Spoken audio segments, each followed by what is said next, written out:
Bishop Monroe, Chairman of the Livingstone College Board of Trustees, to Bishop Starnes, the Vice Chair of the Livingstone College Board of Trustees, I would like to share my inaugural report as the 13th President and CEO of Livingstone College.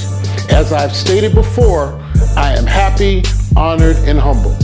I'm happy because being the President of Livingstone College was my dream job. I'm honored because out of 38 highly qualified candidates, you selected me unanimously without one dissenting vote. I am honored. I'm also humbled because young men and women who age out of foster care seldom go to college. In fact, only 3% go to college. Only 1% graduates from college, and less than 1% obtains a master's degree and an earned doctorate. And I am one of the few, if not the only one, who has been elevated to the office of President and CEO. I am humbled. My first 120 days as the President and CEO of Livingstone College have been engaging, enlightening, and encouraging. Exactly 24 hours after I was named, I received my first philanthropic contribution, $50,000 from Dr. Letitia Hill-Gadet, President and CEO of Ottendorf Laboratories.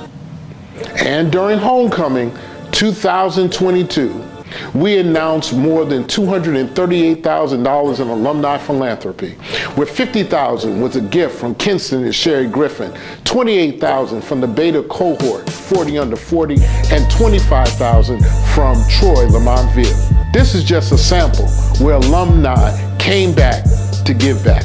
Every day in my first 120 days created a unique opportunity to address a multiplicity of challenges. Here are a few examples. In the first 72 hours of my tenure, a parent took to mainstream media, citing that Livingstone College had a systemic toxic culture related to women's basketball. And their daughter needed professional counseling services because she was impacted by our culture and was bullied by coaches. After examining the facts, I determined that the initial investigation did not meet the standards of a thorough investigation. We expanded the initial inquiry to examine the facts and the findings and to have recommendations provided to me as to how we should move forward after a robust and thorough comprehensive investigation. This investigation provided me with the lens into the inner workings of our athletic program, and it provided me with opportunities to pivot and chart a new course for our overall athletic program. And more importantly, it enabled us to support our student athletes, who are our greatest priority. Going forward, every member of the Livingstone College athletic staff will participate in a mandatory student athlete sensitivity program. And we have also taken administrative action related to the parties that were intricately involved. 3 days later, after executing homecoming activities for 6 days and 23 hours without incident, the unthinkable happened. Shots rang out on the campus. Within 10 minutes of the notification, I was on the grounds assessing the physical safety and mental health of my students.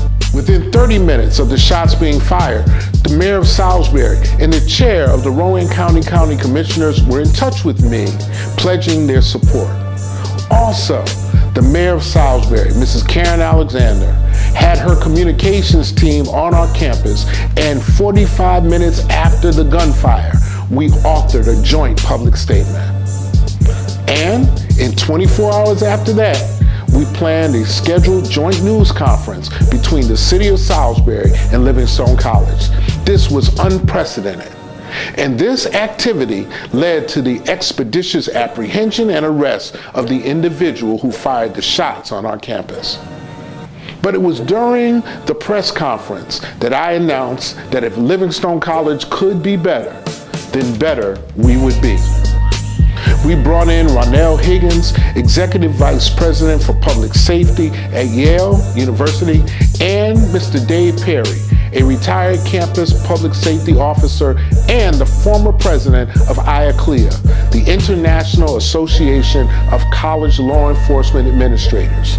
They came to conduct a deliberate and detailed assessment of our entire public safety operation. The The scope of their work included student forums, faculty and staff forums, and a comprehensive survey. Their work has provided critical insight that will inform the necessary changes that will impact our entire public safety enterprise.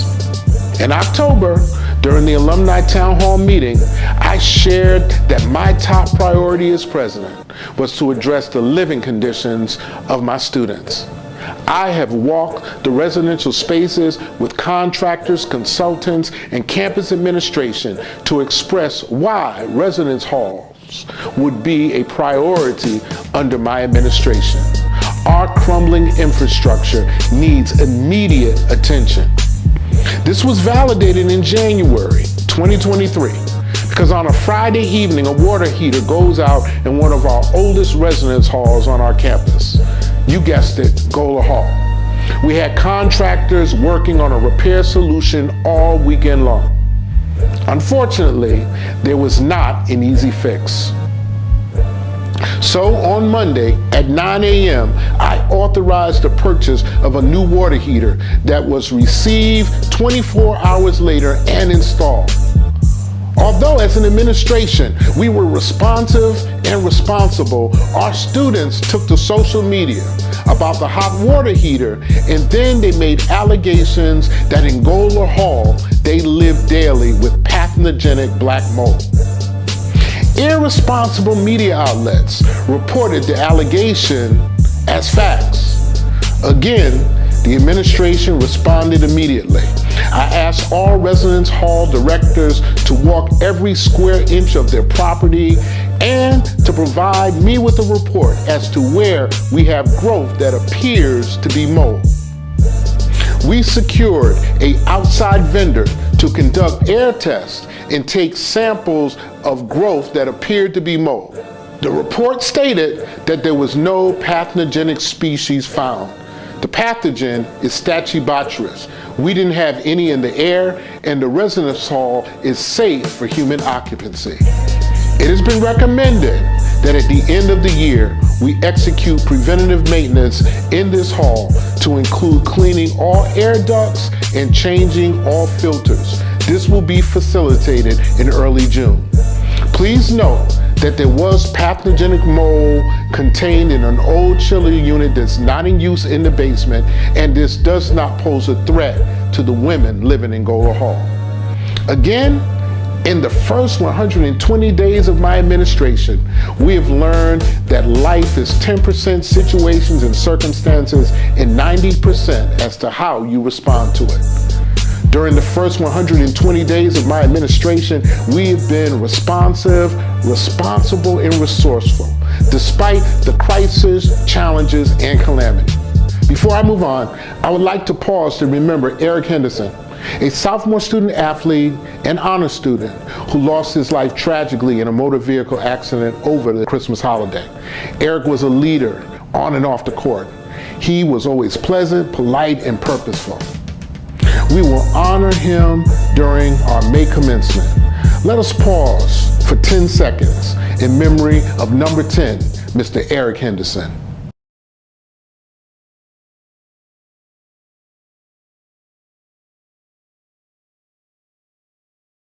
Again, we did not allow any challenge, crisis, or calamity to deter us. We remained focused, faithful, and fruitful while developing, or better yet, while deploying our 5-pillar strategy that will not only protect Livingstone College from our threats, they will also mitigate our risks related to our weaknesses.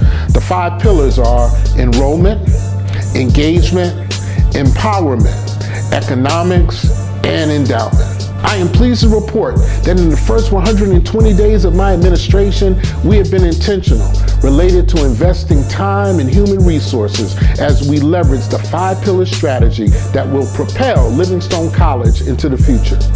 Please know that the 5-pillar strategy is not a group of disconnected cylinders.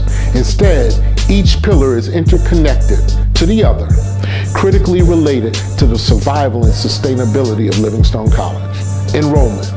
70% of our current economic model is derived from student revenues. Therefore, building and stabilizing enrollment in a post-COVID-19 era is critical. Prior to COVID, Livingstone College had an enrollment of more than 1,100 students. Today, our enrollment is 839 students. In order for Livingstone College to survive and thrive, we will need to move our fall enrollment numbers to about 1,000 students. That is our target. This will be accomplished through recruiting and retention, which must work in tandem. I am convinced that staffing changes in this area will drive growth related to recruiting, and we will do a better job retaining our students once they arrive, providing those critical wraparound services that will enable our students to catch up, keep up, and soar. My first administrative hires were Mr. Anthony Brooks, who serves as the Vice President for Enrollment Management, Dr. William Lucas, who serves as the Associate Vice President for Enrollment Management. We've also deployed a faculty recruiter who goes to schools in North Carolina, admitting students, obtaining transcripts, and walking them through the financial aid maze. This will inform our future methodology and adjust our mechanics related to student recruiting. We are working collectively to strengthen the primary barriers to student recruiting, the message, the mechanics, and most of all, the methodology. I also promoted Mr. Emmanuel McGriff to serve as Special Assistant to the President for Retention. In his new role, he is actively engaged in identifying and addressing the barriers related to student retention, while ensuring that students who are at risk for failing take advantage of the many services available designed to reduce our rate of attrition while increasing our persistence rates. An example of an innovative program we held in my first 120 days is our first annual Dr. Anthony J. Davis and Dr. Jacqueline Davis Study Jam, where we turned our cafeteria into a late night study hall with snacks, and each student received a care package from Dr. Davis and Dr. Jacqueline Davis. And we encourage each student to bring their highest and best during finals, which was about to begin the very next day. This was a powerful event. Let's move on to engagement. During the first 120 days of my administration, we have been engaging all of our constituency groups, our alumni, our political constituents, our AME Zion Connection, our business community, our philanthropic community. We have been intentional. Make it clear, we state our cause, and we make our case. A highlight related to alumni engagement was a joint listening, learning, and leveraging tour with our Atlanta alumni chapter, where I shared the whys related to the 5-pillar strategy. What an amazing Saturday afternoon. I shared my personal story and the 5-pillar strategy with the Livingstone College National Alumni Association during homecoming. A similar presentation was shared with the Salisbury-Rowan business community during our Fridays at the Stone. I held 3 faculty forums in the first 120 days of being in this office, and also conducted 3 student forums. We engaged the North Carolina Chamber of Commerce, where Livingstone College is one of 3 institutions selected to participate, where we have been slated for a visit and a formalized partnership. I have had multiple meetings with our political delegation to discuss Livingstone College and our new narrative.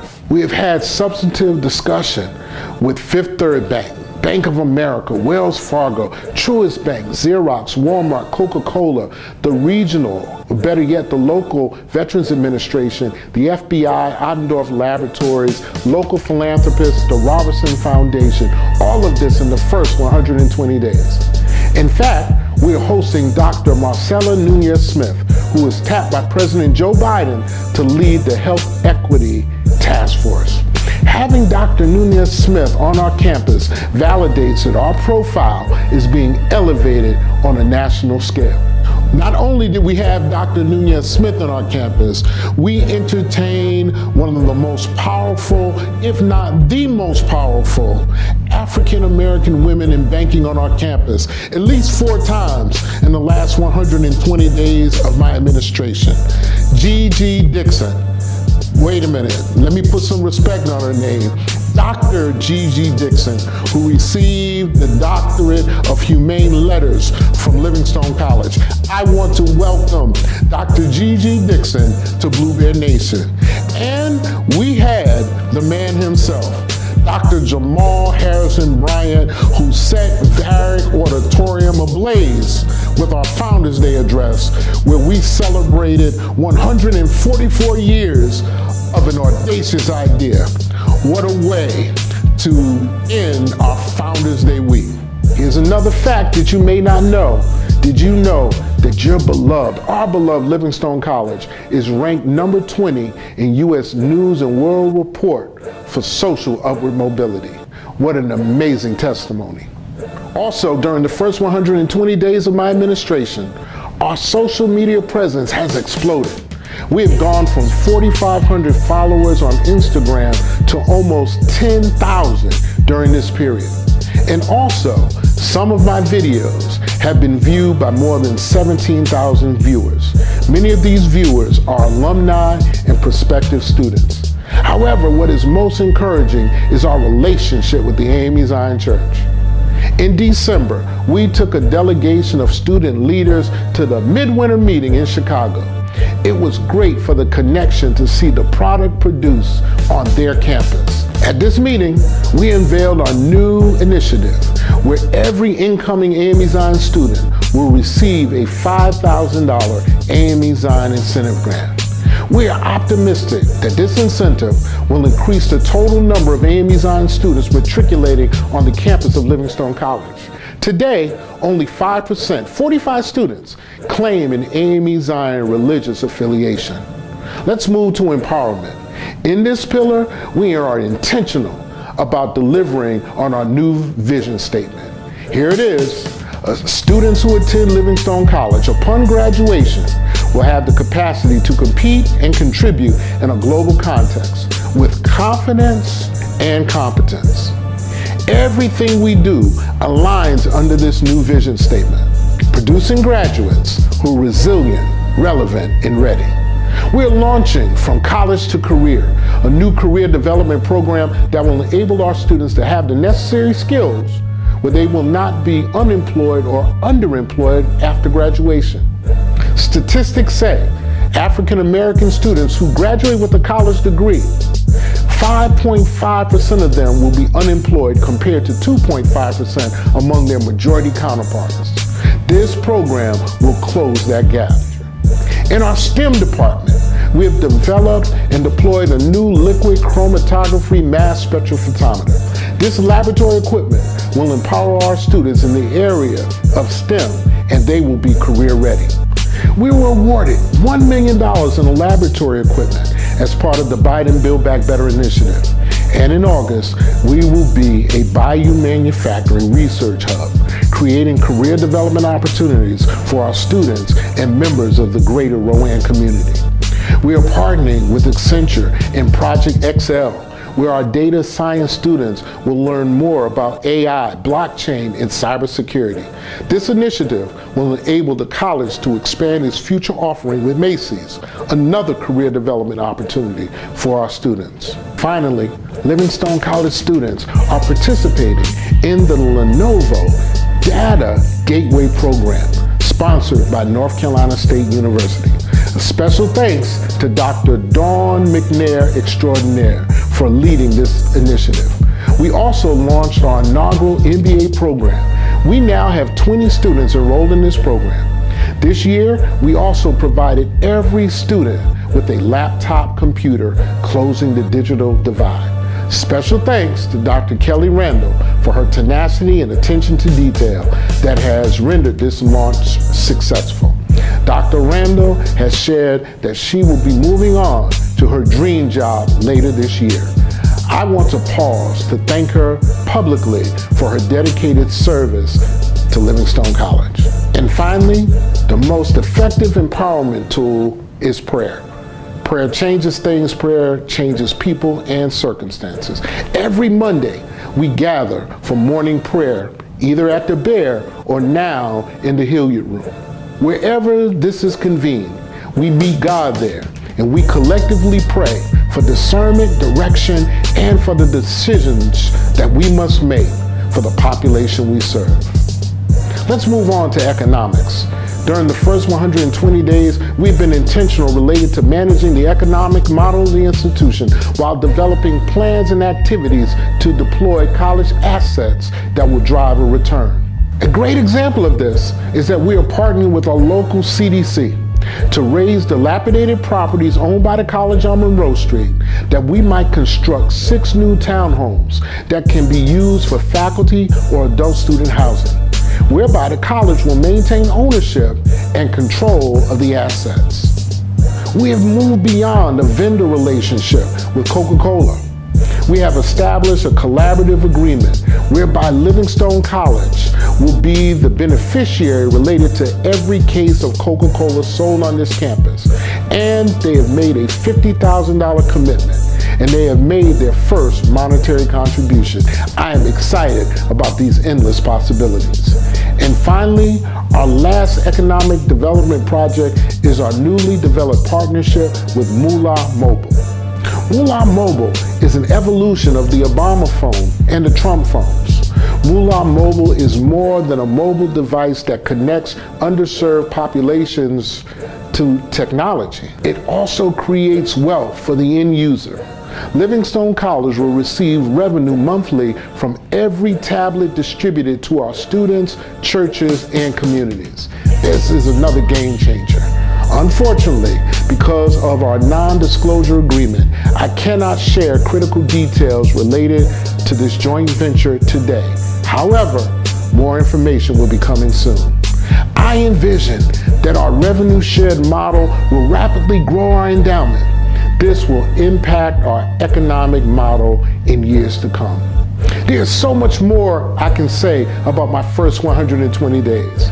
Providing turkeys and food baskets for every family under my care at Thanksgiving, making sure that all full-time and part-time employees receive a Christmas bonus, how we change our fan experience in our gymnasium where the world knows that we are live, we are lit, and we are Livingstone. I know I'm running out of time, but I am pleased to announce that in my first 120 days, I have been successful in securing more than $4 million in capital investment that will enable me and this administration to begin our very critical residence hall refurbishment program, Livingstone Reimagined. Also, I'm reappropriating another $3 million related to this initiative. This will change our trajectory as an institution. $7 million in residence hall upgrades. Development will begin at the end of this academic year. I would like to thank my supportive wife of 34 years, Dr. Jackie Davis, my children, Brandon, Montrell, and Maya, who motivate me and encourage me when the road gets steep and rough. To my mom, who left this earth early in July, who I know is always looking over the balcony of glory, being my chief cheerleader. And finally, to this board of trustees who selected me for this awesome assignment. I close with one of my favorite poems that says, "Hold fast to dreams, because when dreams die, life is a broken-winged bird that cannot fly. Hold fast to dreams, because when dreams go, life is a barren field frozen with snow." I am Dr. Anthony J. Davis, the 13th president of Livingstone College. This is my report to the Board of Trustees, humbly submitted. Peace and blessings.